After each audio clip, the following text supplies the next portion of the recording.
उपमुख्यमंत्री अजित पवारांकडून बीडमध्ये खामगावमध्ये पाहणी करण्यात आली। नुकसानग्रस्तांना 5,000 रुपये आणि 35 किलो धान्य द्यायला सुरुवात झाली आहे, असं अजित पवार यांनी म्हटलंय। मुख्यमंत्री शहांना पूरस्थिती संदर्भामध्ये माहिती सांगतील, असं देखील अजित पवार यांनी म्हटलंय। अतिवृष्टीमुळे पिकांचं मोठ्या प्रमाणामध्ये नुकसान झालेलं आहे। मुख्यमंत्री या संदर्भात अमित शहा यांना माहिती देतील, असं अजित पवार यांनी म्हटलं। केंद्रीय गृहमंत्री अमित शहा आज मुंबईच्या दौऱ्यावर आहेत। नुकसानग्रस्तांना 5,000 रुपये आणि 35 किलो धान्य द्यायला सुरुवात झाली आहे, अशी माहिती देखील अजित पवार यांनी दिली। परिस्थिती अतिशय गंभीर आहे, असं देखील अजित पवार यांनी म्हटलं। अजित पवार यांच्याकडून बीडमधल्या खामगाव या ठिकाणी पाहणी करण्यात आली। नुकसानग्रस्तांना 5,000 रुपये आणि 35 किलो धान्य देण्यात आल्याची माहिती देखील त्यांनी दिली आहे। राज्याचे उपमुख्यमंत्री अजितदादा पवार गेल्या 2 दिवसांपासून सोलापूर मराठवाड्याचा नुकसानग्रस्त भागाची पाहणी करतात। आज सकाळी देखील 6 वाजता अजितदादांनी या दौऱ्याला सुरुवात केलेली आहे। आता आहोत आपण बीड जिल्ह्यातल्या खामगावमध्ये।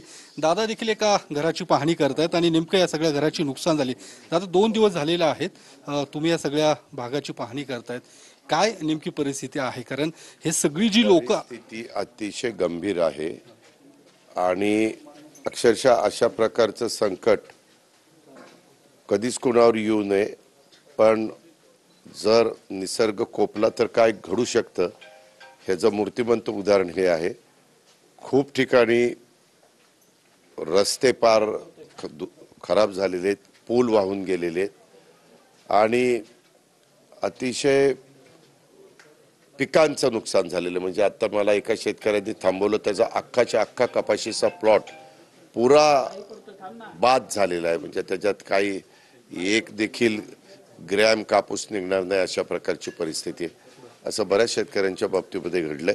आम्ही आता बीड जिल्ह्यामध्ये पंचनाम्याला सुरुवात केलेली आहे। आता हे आमच्या लाडक्या भगिनीला भेटलो, तिनं पण सांगितलं की दादा इथपर्यंत पाणी 2 फुटापर्यंत दिसते, पाण्याचं ते बॉर्डर दिसते, इथपर्यंत पाणी आलेलं होतं आणि जवळपास 12-13 तासांनी पाणी ओसरलं आणि त्यांचं किराणा मालाचं दुकान आहे, बाकी कुठलंही त्यांना उत्पन्नाचं साधन नाही। त्यांच्या इथलं गहू बिहू भिजलेत, सगळा गहू तर पार सडून गेलेला आहे, म्हणजे वास मारतोय, म्हणजे तो जनावराला पण खायला टाकण्याच्या लायकीचा राहिलं नाही, इतकं ह्या भागातल्या आमच्या सगळ्या शेतकऱ्यांचं नुकसान झालेलं आहे किंवा इतर पण ग्रामस्थांचं नुकसान झालेलं आहे। तर त्याच्याबद्दलचे पंचनामे सुरू केलेले आहेत आणि पुन्हा त्यांना कसं उभं करता येईल, पुन्हा कसं त्यांचे संसार मार्गी लागतील, हा प्रयत्न आम्ही सरकारच्या माध्यमातून करणार आहोत। पण दादा ह्या सगळ्याच्यात काल देखील मुख्यमंत्र्यांनी पाहणी केलेली आहे, या सगळ्या लोकांना थेट मदत नेमकी कधी मिळणार आहे? राज्य सरकार कधीपर्यंत 5,000 रुपये द्यायला सुरुवात झालेली आहे, तातडीची मदत आणि 35 किलो धान्य, ह्या गोष्टी आम्ही सुरू केलेल्या आहेत। ज्यांच्या घरामध्ये मोठ्या प्रमाणावर पाणी त्या ठिकाणी गेलं अशा आज सकाळी आपण काही भागात होतो, तिथं पण लोक म्हणाली की आम्हाला 5,000 रुपयाची मदत मिळाली। आता पुढची जी मदत आहे पंचनामे करायला कालपर्यंत अनेक अशा असुरक्षित ठिकाणी लोक होती, त्यांना सुरक्षित ठिकाणी आणण्याच्या करता सगळी आमची प्रशासकीय यंत्रणा ही कामाला लागलेली होती, त्याच्यातनं ती आता मोकळी झाली।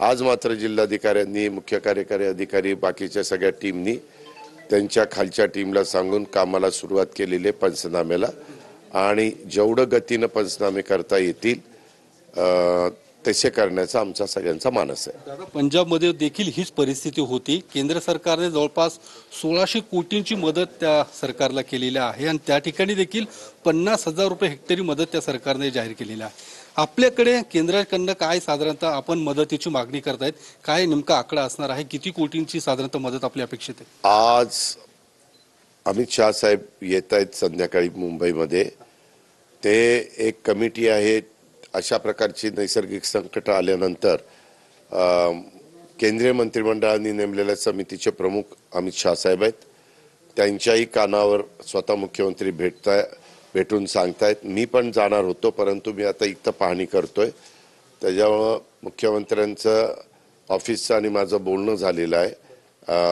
आमच्या तिघांच्या वतीनं, सरकारच्या वतीनं ते त्यांना पत्र देणार आहेत आणि त्याच्यामध्ये आता आपले पंचनामे आजपासून सुरू झालेत, काही ठिकाणी कालपासून सुरू झाले. त्याच्यावर सगळा आकडा यायला आपल्याला थोडासा उशीर लागणार आहे, परंतु संकट फार मोठं आहे. त्याच्यामुळं हिमाचल प्रदेश आणि पंजाबला जशी त्यांनी मदत केली तशी त्याच्यापेक्षा जास्त मदत आपल्याला ह्या निमित्तानं लागणार आहे.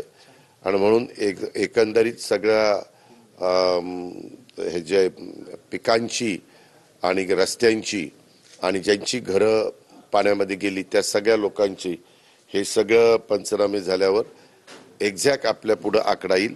पण एवढंच मी सांगतो, आतापर्यंत जी संकट आली त्याच्यापेक्षा कितीतरी मोठं हे संकट.